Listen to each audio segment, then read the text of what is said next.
Pagpapatalsik kay Congressman Kiko Barsaga isinusulong sa Kamara. Mga kumukontra sa administrasyon ni Pangulong Bongbong Marcos talagang buburahin nila. Kaya naman, Congressman Leandro Leviste sinabing malinaw na nasa ilalim ng martial law ang Pilipinas kahit hindi pa aminin ng Malacanang ang pinaggagawa nila. Pero bago ang lahat, mag-subscribe na sa aking YouTube channel at i-click na rin ang notification bell para updated ka sa mga bagong balita sa ating bansa. Ayon kay House Deputy Speaker, Congressman Ronnie Puno, ang kanyang mga kapwa mambabatas ay naghain na ng motion sa House Committee on Ethics upang hindi muna makabalik si Kiko Barsaga. At kasunod nito ay ihahain nila ang mas mabigat na hakbang na tuluyang mag-aalis kay Barsaga sa Kamara. Para naman kay Congressman Leandro Leviste ay under martial law na ang ating bansa. Pilipinas, nasa ilalim na ng de facto martial law ayon kay Representative Leviste.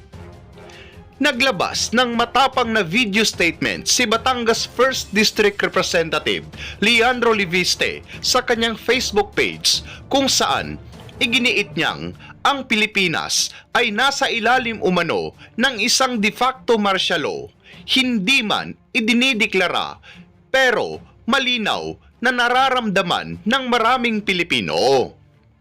Ayon kay Leviste, laganap ang takot sa hanay ng mga kritiko ng administrasyon dahil sila raw ang unang nasasampahan ng kaso, habang ang ilang kaalyado ng kapangyarihan ay tila hindi naggagalaw. Dahil dito, aniya, may mga batas at bilyon-bilyong pisong pondo ang naipapasa at nailalabas ng halos walang tanong o masusing debate. Ang Pilipinas ngayon ay nasa ilalim ng de facto martial law. Hindi man deklarado pero nararamdaman. Marami ay tahimik dahil sa takot na makasuhan. Dahil nakikita na ang mga kritiko ng administrasyon ang mga unang sinasampahan ng kaso habang ang ibang mga kaalyado ay hinahayaan. Ganito rin sa panahon ng martial law ni dating President Ferdinand Marcos Sr. Ngunit maraming mga miyembro ng oposisyon, civil society at pribadong sektor ay lumalaban sa diktadura. Kahit maraming ikinulong, umalis ng bansa o ginipit ang negosyo, hindi sila sumuko.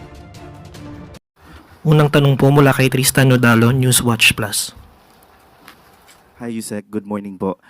Si Batangas Representative Leandro Leviste said that the Philippines is now under a de facto martial law. So how does Malacanang respond to this statement where he said critics allegedly feel intimidated or selectively prosecuted?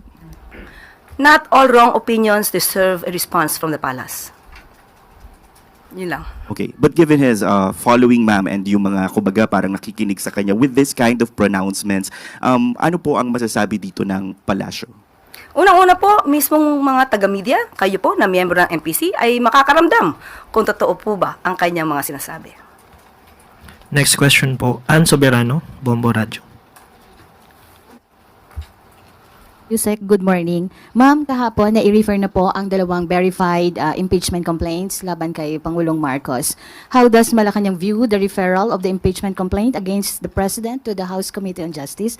And does Malacanang see the referral as routine constitutional process or as an attack on the administration? Thank you. Ginagalang po ng Pangulo kung ano man po ang mga activities, ginagawa at mga desisyon po ng House of Representatives. So, hayaan po natin ang proseso na umandar na naaayon sa batas. Pero does ma'am, nakikita niyo po ba na ito ay isang pag-atake din sa administrasyon? In a way, yes. Dahil sabi po natin, ang anumang pagsasampa ng impeachment complaint ay hindi lang ang Pangulo maapektuhan, kundi mismo ang bansa at ang ekonomiya. Ma'am, last na lang po. Paano po tutugunan ng palasyo ang impeachment efforts na posibleng magkaroon ng distraction sa mga national issues? Also, makikipagtulungan din po ba ang Malacanang sa Kongreso sakaling humiling ang House Justice Committee ng mga documents? Unang-una po, itong mga impeachment complaint na naisampa laban sa Pangulo ay hindi po mapapahinto, hindi po mapapatigil ang Pangulo sa patuloy niyang pagtatrabaho para iangat ang buhay ng bawat Pilipino. Kung kinakailangan po at sinasabi na dapat na magbigay ng anumang dokumento, muli ang Pangulo po ay gumagalang sa proseso. Salamat, ma'am. May tanong po mula kay Tristan Nodalo, Newswatch Plus. Okay. Yusek, yung International Criminal Court Pretrial Chamber ruled that former President Rodrigo Duterte is deemed fit to stand pretrial proceedings. So ano po ang masasabi ng palasyo dito sa development sa ICC case ni former President? Ang nagpasya po niyan ay ang Pre-Trial Chamber 1 ng ICC. So kung ganyan po ang kanilang proseso, hindi po makikialam ang Pangulo at hindi po makikialam ang pamahalaan ng Pilipinas. One follow-up na lang po. But on my first question lang po, dito kay Congressman Levista, because sinabi niya po na yung mga nag-expose pa daw po ng korupsyon ang tina-target ng administrasyon nakakasuhan, katulad po siguro niya na nag-float ng Cabral Files and etc. Siguro po, anong response ng palasyo sa nagsasabing yung mga kritiko, yun pa ang tina-target kung sila pa po ang nag-expose ng corruption activities? Kung may mga kritiko, makikita naman po natin panay-panay ang pag-akusa, pagbibigay ng mga masasakit na salita na walang katotohanan kay Pangulo. Pero ang Pangulo mismo ay hindi po nagsasampa ng kaso. Kung lumalabag po sa batas, ang sino mang mga nagsasalita o may ginagawang aksyon, nararapat lamang po na sila ay makasuhan dahil po may batas na umiiral sa atin. Next question po, Sam Medinilla, Business Mirror. Good morning, ma'am. Kanina po na-mention na po nila yung mga napag-usapan dun sa meeting ni President with the economic managers. May na-mention po about na figures, responsive Pangulo regarding sa employment, poverty incidents, tsaka inflation. May comment rin po ba si Pangulo regarding dun sa slowdown ng GDP last year at tsaka yung projected na mas lower na growth sa this year? Ito po yung napag-usapan, pero ang mga detalye pong ito ay ibibigay po sa inyo dahil ito lamang po ang sa atin na ibigay sa ngayon. So, ibibigay ko po ang katanungan na yan mismo sa economic team at atin din pong kukonsultahin si Secretary Go. Ibibigay ko po sa inyo maya-maya kung mayroon pa pong ibang detaling maibibigay sa akin.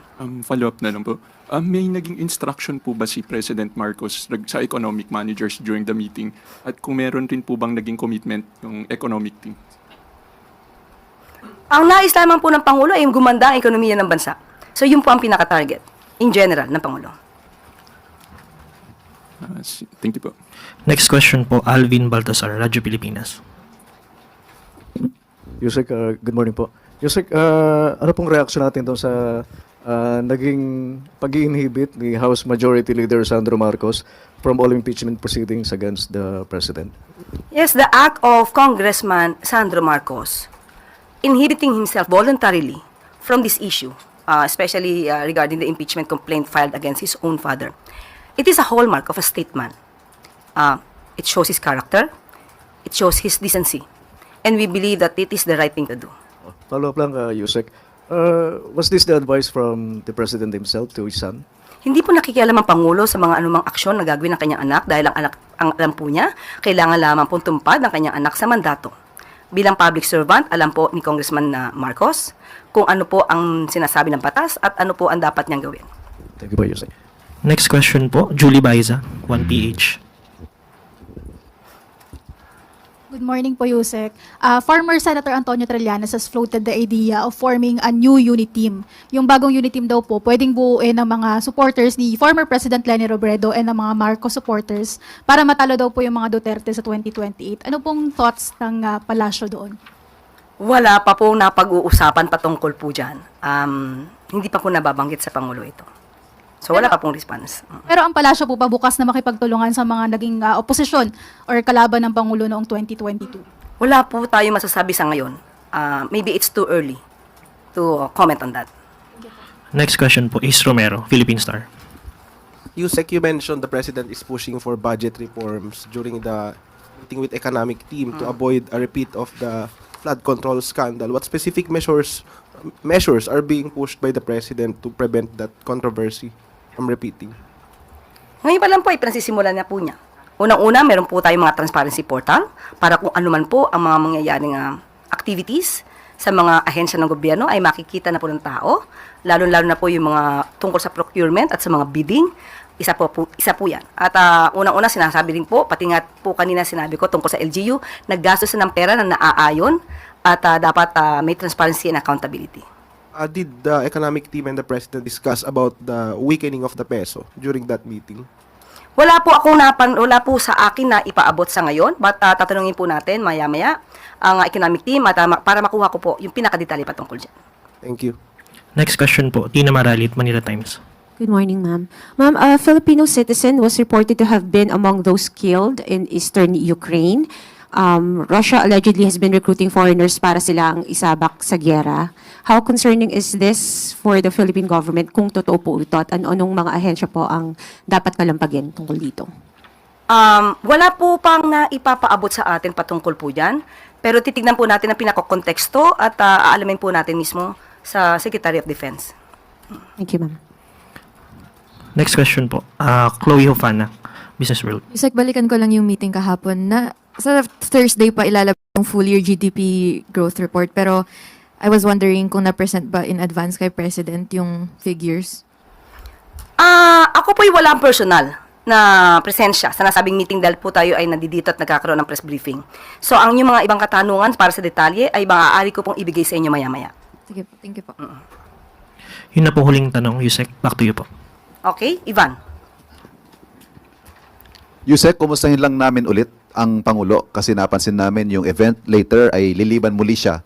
So far this week, wala pa ho siyang engagement sa labas. Yes. Palasyo. Dito Kumusta muna. po ang Pangulo? Private meetings muna. Maayos po ang kanyang kalagayan. At ito ay isa sa paraan ng kanyang maaaring pag-uutos ng kanyang doktor na maghinay-hinay ng konti. Pero still, kahit sinabihan na siya ng kanyang mga doktor, patuloy pa rin po ang kanyang pakikipag-meeting dito po sa palasyo.